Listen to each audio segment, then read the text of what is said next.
भगवत प्राप्ति में सबसे बड़ी बाधा क्या है? हमारा मन। मन का स्वरूप संकल्प विकल्प करके भोगों में फंसाना। मन से हमारी इतनी घनी दोस्ती हो गई है जन्म जन्मांतर से कि मन ने जो चाहा वो मेरी चाह है, यही बंधन है, यही बंधन, इसी को पकड़ना है। मन ने जो चाहा, मन चाहता क्या है? 5 ज्ञानेंद्रियों के द्वारा भोगे जाने वाले समस्त विषय, जितने त्रिभुवन में भोग हैं उन सबको 5 में स्थित कर दिया गया। शब्द, स्पर्श, रूप, रस, गंध, और 5 ज्ञानेंद्रियों के द्वारा इनको जाना जाता है, ज्ञान होता है इनका। और इन भोगों को भोगने के लिए मन संकल्प विकल्प बनाता है। मन को मैं मानकर, मन को अपना मानकर हमारी दुर्गति हो गई, हम बंधन से युक्त हो गए, दुख पर दुख भोगते चले जा रहे हैं। सुख की लालसा से सुख भोग क्रिया परिणाम भयानक दुख, इसका मूल मन। मन को सुधारना केवल इसकी मित्रता को हटा देने से होगा, दूसरा कोई उपाय नहीं है। ये आप अच्छे से समझ लीजिए। मन को यदि सुधारना है तो इससे दोस्ती हटानी पड़ेगी। बहुत कठिन है इससे दोस्ती छोड़ना। ये जो चाहता है वही मेरी चाह है, ऐसा हमें भ्रम हो गया है। ये अशांत तो हम अशांत, ये शांत तो हम शांत, ये भोगों में तो हमें चाहिए भोग, मैं भोगता। बड़ा विचित्र ये बंधन हो गया है। अगर समझ पा रहे हो, मन की दोस्ती, मन में तन्मयता, मन में अपनापन, यही हमारी मन की गुलामी का मुख्य कारण है, यही बंधन है। जब तक हम मन से दोस्ती नहीं हटा देंगे, मन में तदात्मता जो हो गई उसे नहीं हटाएंगे, अपनापन जो हो गया उसको नहीं हटाएंगे, तब तक इस पर शासन नहीं कर पाएंगे। जब तक मन को अधीन नहीं कर पाएंगे तब तक भजन नहीं हो सकता। भजन की बातें हो सकती हैं, फिर भजन की बातों से हम सम्मान चाहते हैं, रुपया चाहते हैं, नाना प्रकार के भोग चाहते हैं, मनोकामनाओं की पूर्ति चाहते हैं। वो इन के इन प्रकार फंसा के ही रखता है, वो मुक्त नहीं होने देता। इसीलिए शास्त्रों में कहा गया है, बंधन और मोक्ष का कारण तुम्हारा मन ही है। विषय चिंतन भोगों में लगा हुआ मन बंधन का कारण है, भगवत चिंतन प्रभु में लगा हुआ मन मोक्ष का कारण है। स्पष्ट वर्णन किया गया है। इसलिए धैर्यपूर्वक अंतर्मुख होकर के इस मन से दोस्ती हटा दीजिए। ये बिना सत्संग के आप इस युक्ति को नहीं जान पाएंगे। आप इंद्रियां नहीं हैं, आप मन नहीं हैं, आप शरीर नहीं हैं, आप प्राण नहीं हैं, आप भगवान के अंश हैं, ये प्रकृति के अंश हैं, आप परमात्मा के अंश हैं। अपने को भूलकर इनकी अधीनता स्वीकार करके हमारी ये दुर्गति हो गई कि हम तुच्छ विषयों के अधीन हो गए। ऐसा लगता है यदि मन हमारा साथ नहीं देगा तो हम तो किसी काम के नहीं रह गए। अगर हम भोग नहीं भोगेंगे तो हमारा जीवन ही क्या रह गया। ये भ्रम बैठ गया है। यद्यपि आप पूर्ण काम हैं, आपको किसी भी वस्तु व्यक्ति स्थान भोग की किंचित मात्र आवश्यकता नहीं है, पर आपका ये मन आपको अधीन करके भोगों में सुख है, यही जीवन है, यही लाभ है, ऐसा भ्रम करा दिया है। उसी भ्रम को दूर कराने के लिए श्री भगवान गुरुदेव के रूप से, शास्त्र रूप से, नाना प्रकार के धर्मार्थ कार्यों के रूप से, कि इससे मन पवित्र होगा। पवित्र मन निष्काम होता है, अपवित्र मन कामी होता है। जब तक मन पवित्र नहीं होगा तब तक प्रभु से प्रेम या प्रभु का तन्मयता पूर्वक भजन असंभव। निर्मल मन जन सो मोहि पावा। निर्मल मन, निर्मल मन, प्रभु के नाम, प्रभु के धाम, प्रभु की लीला, प्रभु के रूप, इन्हीं से निर्मल होता है। संसार का नाम, संसार का रूप, संसार की जो त्रिगुणात्मका माया के द्वारा खेले जाना वाला खेल है, ये सब मलिन करने वाला है मन को, और हम इसी में लगाए हैं, इसीलिए हमारी दुर्दशा हो रही है। बिल्कुल सच्ची मानिए, ये हमारे इस समय शत्रु पक्ष का काम कर रहे हैं, मन और इंद्रियां। देखो, कई बार का ध्यान दीजिए, पैसा दे के ये जानते हैं कि इसमें जो नाटक हो रहा है वो बिल्कुल झूठा है। आप जाते हैं, आप वहां 3 घंटे बैठते हैं, कोई मन को विक्षेप नहीं, कोई मन भागेगा नहीं कहीं, आराम से आपको 3 घंटे साथ देगा। लेकिन 30 मिनट माला उठाइए, देखिए फिर इसकी चाल कितना भागता है। तो शत्रु हुआ या मित्र, गलत कार्य के लिए पूरा तन्मयता होकर साथ देगा, भगवत कार्य के लिए एकदम खिलाफ हो जाएगा। तो इसकी चाल को नहीं समझ रहे। हमारा मन हमारा दुश्मन है इस समय। इससे हमारी मित्रता का मतलब है बंधन, मित्रता का मतलब है सर्वनाश। बहुत बहुत सावधानी की जरूरत है। ये मन 5 मिनट ऐसी चेष्टा करा देगा, आजीवन कारावास। कुछ क्षण ऐसी चेष्टा करा देगा, फांसी की सजा। कुछ क्षण ऐसे पाप करा देगा, नहीं कोई जानेगा, तो अंदर से भयानक रोगों की उत्पत्ति, अशांति, हृदय का हर समय दाह युक्त होकर जलना, बहुत प्रकार से कष्ट ही कष्ट देने वाला है। दुख योनयः, इससे दुख ही प्रकट होता है। इसलिए उपासक अपने आप को और मन को अलग करना सीखे। मन की मांग जो सही है वो पास कर दीजिए, जो गलत है उसको ना कर दीजिए, और बहुत जोर से ना कीजिए। नहीं नहीं नहीं, 1000 बार वो आपके सामने पेश करेगा, बड़ा सुख मिलेगा। नहीं, पर हम अंदर से कहीं ना कहीं टूट चुके हैं, हार चुके हैं। तो हमें लगता है कि यदि हम मन का साथ नहीं देंगे तो हाँ, ये हमको जलाएगा, ये हमको परेशान करेगा, और वो मैं सह नहीं सकता।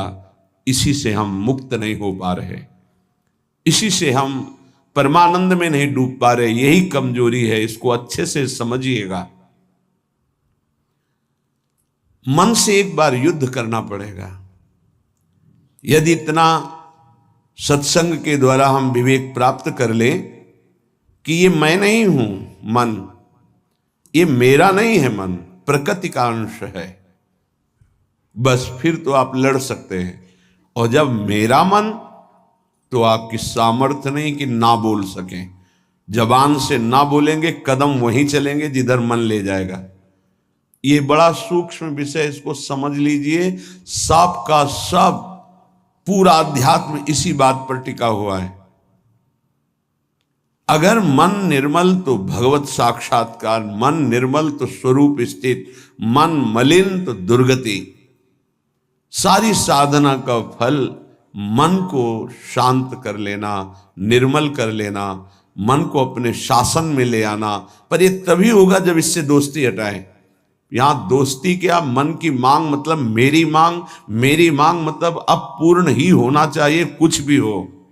इसी से पापाचरण बनते हैं और मन मलिन हो जाता है, हम और मन के अधीन हो जाते हैं। वो हमें और ऐसी स्थिति ले आता है कि मेरे से कहां भजन साधन, और पूरा जीवन व्यर्थ हो जाता है।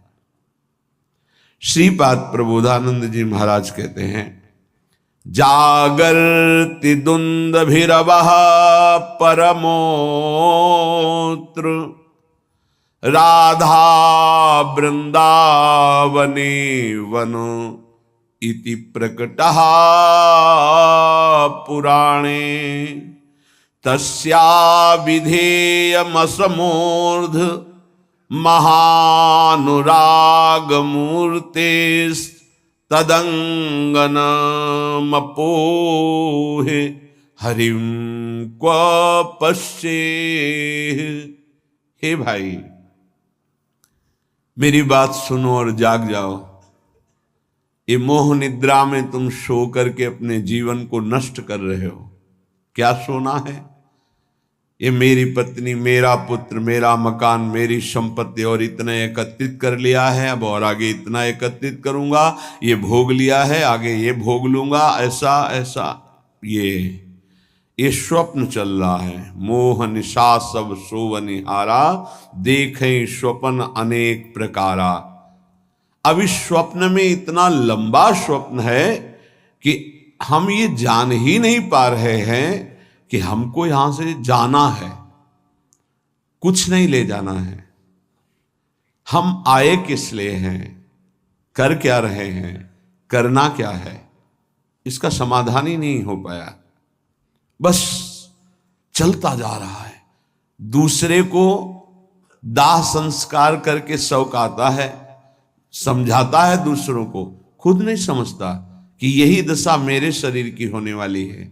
फिर इसके बाद कोई नवीन शरीर मिलेगा जिसमें हम साधना नहीं कर सकते, जिसमें हम बंधन से मुक्त नहीं हो सकते। इसलिए जागो, प्रभु की प्राप्ति ही जगना है। जहां तुम्हारे हृदय में भाव आया कि मुझे इस जन्म में भगवत साक्षात्कार करना है, जीवन मुक्त होना है, जगना प्रारंभ हो गया। अगर ये चाह नहीं आई तो सो रहा है, चाहे कोई भी हो। 18 पुराण कंठस्थ हो, चारों वेद कंठस्थ हो, लेकिन लक्ष्य भगवत प्राप्ति नहीं है तो सोया हुआ है। जगा हुआ पुरुष वही माना जाता है। मोह का नाश होकर ज्ञान का प्रादुर्भाव हो जाना। होय विवेक मोह भ्रम भागा, तब सब विषय विलास विरागा। जगा हुआ पुरुष जिसके हृदय में बात आ गई है, मुझे स्वरूप स्थित होना है, भगवत प्रेम प्राप्त करना है, भगवान से मिलना है, पक्का इस जन्म में मिलना है भगवान से, ये बात आ गई, वो जगा हुआ पुरुष है। तो ये बात जान लो कि भगवान कहां मिलेंगे। श्रीपाद कहें, ये हम डंके की चोट से कहते हैं कि हमारी लाडली जू परम पावन वृंदावन धाम में अभी इसी क्षण लीला परायण है।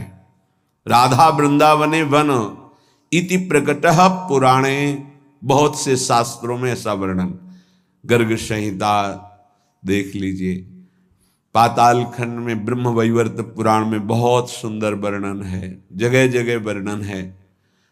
तो जहां हमारी किशोरी जो है वहीं प्रभु विराजमान है। अब सूक्ष्म विषय इसका, किशोरी जो प्रेम रूप है, जहां प्रेम है वहीं हरि है। प्रेम के बिना हरि का साक्षात्कार नहीं हो सकता।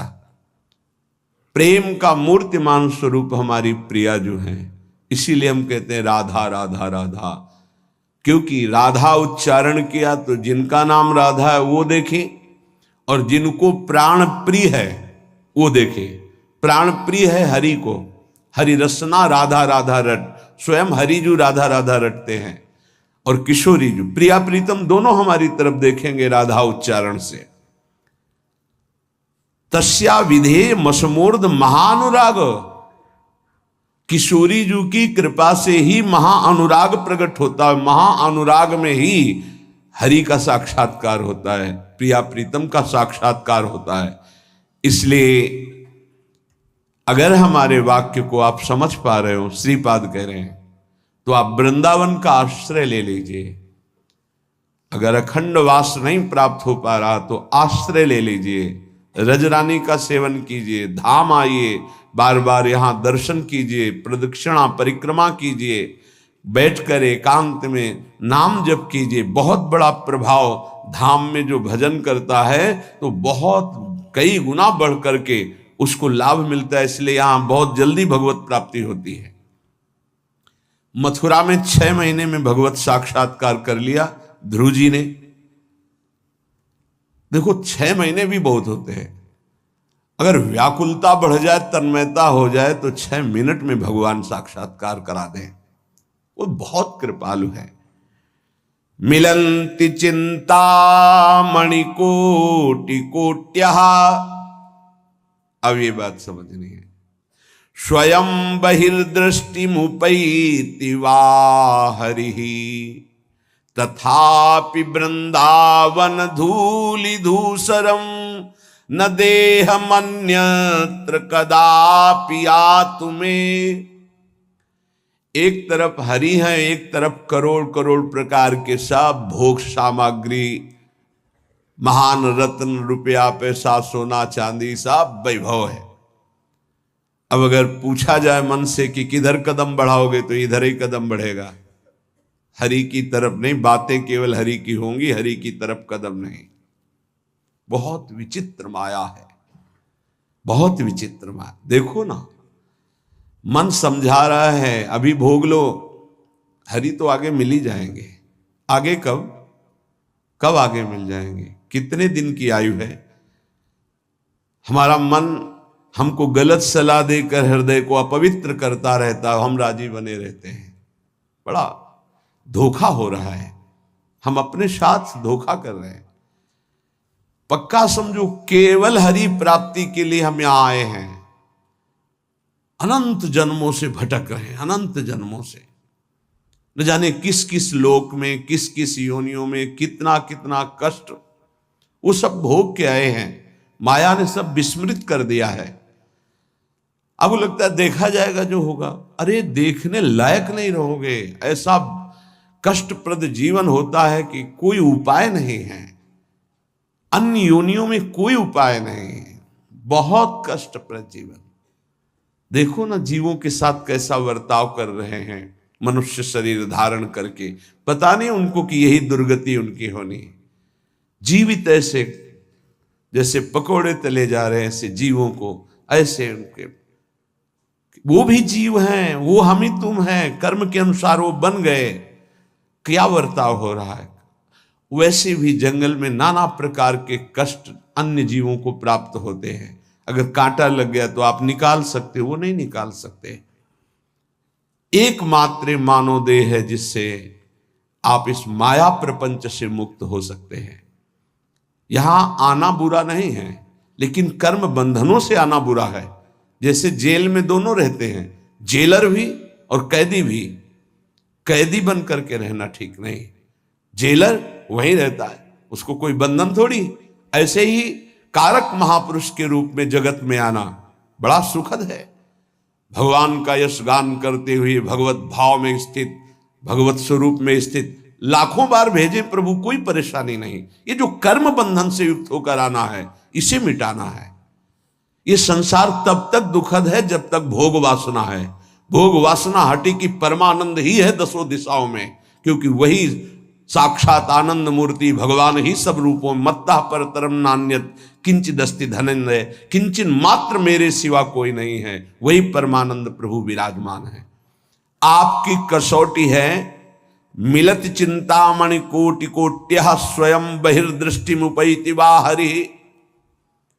एक तरफ हरि है, एक तरफ नाना प्रकार के रत्न भोग सामग्री हैं। तुम्हारा मन उधर आकर्षित होगा, लेकिन तुम्हें उधर नहीं जाना, हरि की तरफ बढ़ाना है कदम। यहां तो बहुत छोटा स्तर गिरा हुआ है हमारी साधना का।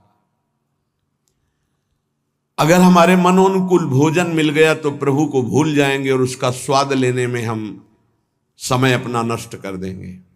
एक रसेंद्री का विषय, ऐसे हर इंद्री का विषय आप देख लीजिए।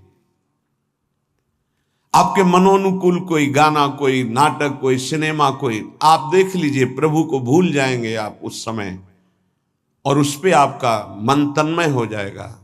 कितनी छोटी गिरी हुई स्थिति है। त्रिभुवन का कोई भी आकर्षण हमारा नाम न छुटवा पावे, भगवत स्मृति न छुटवा पावे, तब तो साधना मानी जाएगी। बिल्कुल सावधान। श्रीधाम वृंदावन का जो वास है, आश्रय है, ये बहुत जोर का है। आश्रय से ही भगवत प्राप्ति हो जाएगी। अगर दृढ़ निष्ठा आ जाए, कोटि कोटि चिंतामणि रत्न आदि आपको प्राप्त हो, तो भी तुम आश्रय मत छोड़ना प्रभु का, वृंदावन का, धाम का। पहली बात तो ये भगवद आश्रय कहीं भी रहोगे तो ये धाम आपको अपनी महिमा प्रकाशित कर देगा। कहीं भी आश्रय पक्का होना चाहिए। आश्रित हृदय वृंदावन का कैसा होता है कि जहां उसको अपने व्यवहार कार्य से फुर्सत मिली, भागा, जैसे कोई अपने घर को भागता है छुट्टी मिलने पर, ऐसे श्रीधाम भाग के आया। उससे कोई कहे अमुक जगह चलो बहुत सुंदर वहां शोभा है प्रकृति की, वो नहीं जाएगा। नहीं, हमारा तो जीवन वृंदावन है, प्राण वृंदावन है, सर्वस्व वृंदावन है। वो बस भाग के वृंदावन, ये है वृंदावन का आश्रय। एक दिन का भी समय मिला तो कहीं नहीं, भागा वृंदावन की तरफ। एक बार बिहारी जी की दंडवत, एक बार वृंदावन की परिक्रमा की, फिर चला गया। आश्रय तत्व अगर पुष्ट होगा तो वृंदावन वहीं कृपा कर देगा। एक बात और बड़ी जोर की कह रहे हैं कि जिनको वृंदावन वास मिल गया है उनके लिए खास बात, यदि आपको अखंड वृंदावन वास मिल गया है तो अब बहिर्दृष्टि मुपैति वा हरि, हरि भी वृंदावन की सीमा के बाहर आपको बुला रहे हो तो मत जाना। जैसा श्रीपाद श्लोक में लिख रहे हैं, श्री भट्ट देवाचार्य जी उसे पद में लिख रहे हैं, विपिन राज सीमा के बाहर हरिहू को न निहार, रे मन वृंदा विपिन निहार। यद्यपि मिले कोटि चिंतामणि तऊ न हाथ पसार, बिल्कुल उसी की टीका है मानो। जय श्री भट्ट धूलि धूसरतन ये आशा और, तथापि वृंदावन धूलि धूसरम न देह मन्यत्र कदापि आतु में। वृंदावन की रज से सना हुआ हमारा शरीर और अंतिम श्वास यही पूरी हो राधा, वो बात बन गई जो बड़ी बड़ी साधना से नहीं बनती, बड़ी बड़ी साधना से। अंदर की खास बात है अपने को भूल जाना और प्रभु के चिंतन में तन्मय हो जाना, यह भक्ति का लक्षण है। सब कुछ भूल जाना, अपने स्वरूप में स्थित हो जाना, यह ज्ञान का है। इसके अलावा भगवान की माया का प्रभाव है। बड़ी विडंबना है, भगवान की कृपा से जब कोई साधन बनता है तो हम भगवान की कृपा ना कह करके, भगवान की कृपा ना मान करके हम उसमें अपना अहम आरोपित कर लेते हैं। इसलिए हमारी साधना बाधित हो जाती है और हम विक्षिप्त हो जाते हैं, विक्षेप पड़ जाता है साधना में। किसी के मुख से सुन रहे थे कि मैं केवल प्रवचन नहीं कर रहा हूं, इतना समय हो गया, ये नहीं खाया, ये नहीं पिया, ऐसा, ये त्याग। अरे ये सब देहाभिमान के अंतर्गत है, इसका कोई महत्व नहीं है। मछली जल में रह करके पूरा जीवन व्यतीत करती है केवल जल पी करके, केचुआ केवल मिट्टी खा के रहता है, कितने पंछी केवल फल खा के रहते हैं। क्या भगवत प्राप्ति हो जाती है क्या? ये साधन देह विस्मृत करने के लिए है कि जो कुछ मिला थोड़ा डाल दिया, बस नाम चिंतन, भगवत चिंतन। चिंतन इस बात का कि एक एक दिन हम प्लस जोड़ रहे हैं कि ये नहीं खाया, ये नहीं पिया, ये नहीं त्याग, ये तो प्राकृतिक क्रिया है, इसका कोई महत्व है क्या? देह धर्म से युक्त होकर, देहाभिमान से युक्त होकर ऐसी चेष्टाओं में साधक उन्नति नहीं प्राप्त करता, गर्व करता है और पतन हो जाता है। महाराज ययाति का सुकृत नष्ट नहीं हो रहा था, बड़े समय से उत्तम लोकों में विमानों से घूम रहे थे। देवराज इंद्र ने एक बार उनको बुलाया, महाराज आपने कौन सा सुकृत किया कि आपके दिव्य लोक सुरक्षित हैं, अर्थात आपका पतन नहीं हो रहा, आपके पुण्य नष्ट नहीं हो रहे। तो सभा में जब ऐसा पूछा तो अहम उदित हो गया। महाभारत में भगवान व्यासदेव जी वर्णन करते हैं, उन्होंने कहा ना कोई ऐसा हुआ है, ना आगे होगा। जैसा मैंने दान किया, तप किया, सुकृत किए, बस ऐसा निकलना था कि सारे सुकृत भस्म हो गए। देवराज इंद्र ने कहा विश्व के समस्त ऋषियों का, महात्माओं का, धर्मात्माओं का आपने अपमान कर दिया, आप भ्रष्ट हो जाए। उसी समय सर के बल नीचे ऐसे मृत्युलोक की तरफ आने लगे। तब उन्होंने आर्त भाव से कहा गलती हो गई हमसे, हमारी अंतिम प्रार्थना, जा तो रहा हूं नीचे के लोक में लेकिन महात्माओं के बीच में गिरूं। तो कुछ महात्मा ऐसे खड़े हुए, महाराज शिवी भी उसमें थे, भगवत चर्चा संभाषण कर रहे थे। देखा कोई तेजों में पतन की स्थिति से आ रहा है गिरता हुआ, तो ये कोई पुण्यात्मा है। रोक दिया अपने भजन बल से। जब ये जाना कि ये तो महाराज ये आती है, सारे सुकृत अपने दे दिए, तत्काल ऊपर से ऊपर चले गए। भजन का एक बल है, वो बल भगवान की कृपा से जुड़ा होना चाहिए। अगर अहम से जुड़ गया तो पतन होने में देर नहीं लगती। इस बात में साधक बहुत सावधान रहे। प्रायः ये अहम घूम करके ऐसे आ जाता, ऐसे शब्द साफ संतों की अवहेलना हो रही थी उनके मुख से, साफ संतों की। ऐसा कोई कर सकता है जैसा मैं कर रहा हूं? मैं कुछ नहीं है। ये खाना पीना, लेना देना, उठना बैठना, ये एक प्राकृतिक चेष्टाएं हैं। इनसे किसी की महात्मा स्थिति नहीं जानी जाती। महात्मा स्थिति हृदय की होती है, जो समस्त द्वंद्वों पर विजय प्राप्त कर चुका है, जो देहाभिमान रहित हो चुका है, जो तीनों शरीरों के राग का त्यागी, उसे महात्मा कहते हैं। बड़ा सूक्ष्म विषय अध्यात्म, इसीलिए कह रहे अध्यात्म को समझने की जिज्ञासा करने वाला कोई लाखों में एक होता है, और अध्यात्म की जिज्ञासा पूर्ण करने वाला कोई करोड़ों में एक होता है।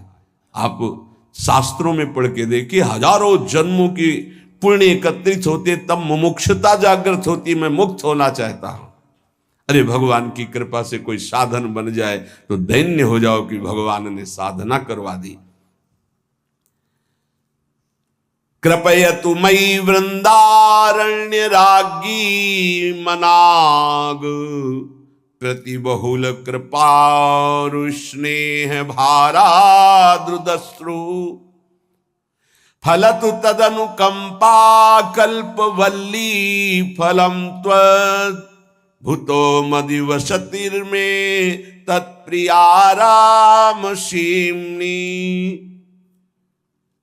हे लाडली हम पर अतिशय कृपा कर दो, हे वृंदावनेश्वरी हम पर रीझ जाओ, ऐसी कृपा कर दो कि आपकी चरण चिन्हों से चिन्हित इस भूमि की सीमा से कभी बाहर ना जाऊं, ऐसी कृपा कर दो। हे करुणामयी कल्पलता स्वरूप, कल्पलता कल्पतरु, जो इच्छा करो वो प्राप्त। मेरी इच्छा यही है, ये इच्छा मेरी फलीभूत हो जाए कि मैं कभी वृंदावन की सीमा से बाहर न जाऊं। हे लाडली, यदि बाहर जाऊं तो आपका भरोसा केवल रहे हृदय में। आपके भरोसे से ही हम संसार प्रपंच के खेलों में फंसेंगे नहीं। महारानी जू, हे प्रियाजू, आप करुणामयी हम पर ऐसी कृपा कर दो कि पहली बात तो वृंदावन की सीमा के बाहर न जाऊं, दूसरी बात अगर बाहर सेवार्थ व्यवहार्थ तो हे लाडली आपके चरणों का दृढ़ भरोसा रहे। अगर श्री जी के चरणों का दृढ़ भरोसा है तो पतित नहीं हो सकता उपासक। बाहर और भीतर, संसार में और धाम में, दोनों बात समझ लीजिए। हृदय में और बाहर व्यवहार में, धाम में और संसार में, वही सौभाग्यशाली माना जाएगा जिसका चिंतन प्रभु से हो रहा है।